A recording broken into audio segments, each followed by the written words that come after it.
नमस्कार दोस्तों। आज से 2 दिन पहले यानी कि 24 जून 2025 को दिल्ली के उपराज्यपाल श्री विनय सक्सेना जी द्वारा ये प्रेस नोट तमाम मीडिया के चैनल्स को और अखबारों को दी गई, ये कहते हुए कि जो कॉम्पिटेंट अथॉरिटी है उन्होंने एक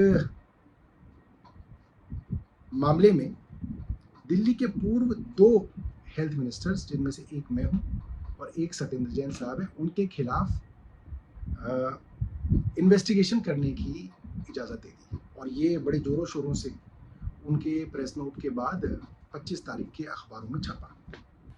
आज 26 तारीख को एक और प्रेस नोट दिल्ली के एसीबी के हेड श्री मधुर वर्मा जी द्वारा जो है अलग अलग अखबारों और मीडिया हाउसेस को दी गई है। इसमें उन्होंने कहा है कि भाई उन्होंने दिल्ली के 2 पूर्व स्वास्थ्य मंत्रियों के खिलाफ जो है एसीबी ने मुकदमा दर्ज कर लिया है और उन्होंने जांच शुरू कर दी है। उस जांच में किन अफसरों पर मुकदमा है वो कोई नहीं है, किन लोगों पर मुकदमा है वो कोई नहीं है, मगर हाँ 2 मंत्रियों के नाम उस मुकदमे में लिख दिए गए हैं। मजेदार बात यह है कि इन दोनों मामलों में, इन दोनों ही प्रेस नोट्स में ये लिखा गया है कि ये अस्पतालों के जो प्रोजेक्ट्स थे, करीब 24 अस्पतालों से संबंधित प्रोजेक्ट थे, ये 2018-19 में सैंक्शन किए गए, 2018-19 में। और एक हॉस्पिटल प्रोजेक्ट जो कि 7 आईसीयू हॉस्पिटल से संबंधित था कोरोना के समय में, 2021 में वो सैंक्शन किया गया। अब मैं तो मार्च 2023 में मंत्री बना हूं। अब आप सोचिए कि वो हॉस्पिटल प्रोजेक्ट्स जो 2018-19 में और फिर 2021 में सैंक्शन हुए हैं, उसमें मेरे को आप कैसे नामजद कर सकते हैं? ये एक मजाक का विषय है। पूरी की पूरी एसीबी, पूरी की पूरी दिल्ली की भारतीय जनता पार्टी सरकार और एलजी साहब ने बना दिया है।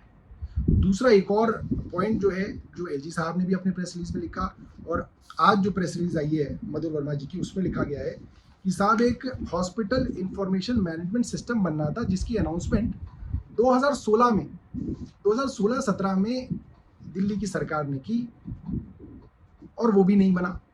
अब आप वो अनाउंसमेंट जो 2016-17 में हुई और वो नहीं बनी, तो उसके लिए जो मंत्री 2023 मार्च में बना, उसके ऊपर आप कैसे जो है एंटी करप्शन ब्रांच के अंदर मुकदमा दर्ज कर सकते हैं? ये मेरी ये बात समझ से बाहर है।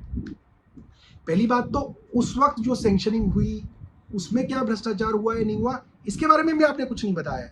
आप एफआईआर की कॉपी छपा रहे हैं क्योंकि आपको लगता है कि अगर आप एफआईआर बता देंगे तो आपका ये जो पूरा का पूरा खेल है खुल जाएगा। इसलिए कभी एलजी साहब प्रेस नोट दे रहे हैं, कभी एसीबी के चीफ जो है वो प्रेस नोट दे रहे हैं, मगर एफआईआर नहीं दी जा रही। और इस तरीके की मनगढ़ंत चीजें बताई जा रही हैं, बनाई जा रही हैं, जिससे मुझे लगता है कि इन्होंने पूरे पूरे इन एजेंसीज को एक मजाक का पात्र बना दिया। अगर डिले, प्रोजेक्ट की डिले के लिए भी जिम्मेदारी तय होनी चाहिए तो बहुत अच्छी बात है, होनी चाहिए, मगर प्रोजेक्ट डिलेज तो सरकार के अंदर पता नहीं कितने सारे होते हैं। केंद्र सरकार की अपनी रिपोर्ट है 2023 की कि उनके 53% प्रोजेक्ट, जिसमें करीब 800-850 प्रोजेक्ट हैं, वो डिले हुए। उसमें करीब 4.5 लाख करोड़ रुपए का कॉस्ट ओवररन हुआ। बुलेट ट्रेन जो प्रधानमंत्री जी का पेट प्रोजेक्ट है, वो 2015 में शुरू हुआ और 2023 में वो पूरा होना था। अहमदाबाद से बॉम्बे की बुलेट ट्रेन, वो पता ही नहीं है किसी को कहां है और बताया जा रहा है 2033 में शायद वो शुरू हो पाएगा।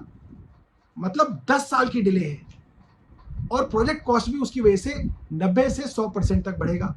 तो क्या आप प्रधानमंत्री या उनके मंत्रियों के खिलाफ मुकदमा दर्ज करा लेंगे?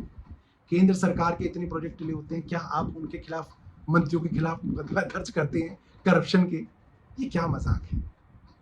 और ये कब तक ये जो है इन झूठी खबरों से जो है आप कोशिश करेंगे कि आप दुनिया को बरगला सकते हैं? मुझे वकीलों ने कहा था कि देखिए आप इस केसेस में मत बोलिए, क्योंकि अगर आप कुछ बोलते हैं तो वो आपकी एक डिफेंस है जो बाहर हो जाती है। आपको अपनी डिफेंस जो है कोर्ट में इस्तेमाल करनी चाहिए।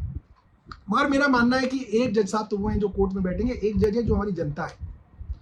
तो बहुत जरूरी है कि इन लोगों के झूठे खेल को रोज हम लोग आपके सामने एक्सपोज करें और हर स्टेज पे जो ये लोग करेंगे मेरी कोशिश रहेगी कि इन लोगों को एक्सपोज किया जाए और इस तरीके से आगे जो ये मुकदमे करेंगे उसके लिए पब्लिक के मन में तैयारी हो, पब्लिक को पता हो कि किस स्तर तक ये लोग गिर सकते हैं। बहरहाल ये वीडियो जो है मैं एलजी साहब को भी भेज रहा हूं और मैं आशा करता हूं कि वो इसका जवाब देंगे। धन्यवाद। जय हिंद।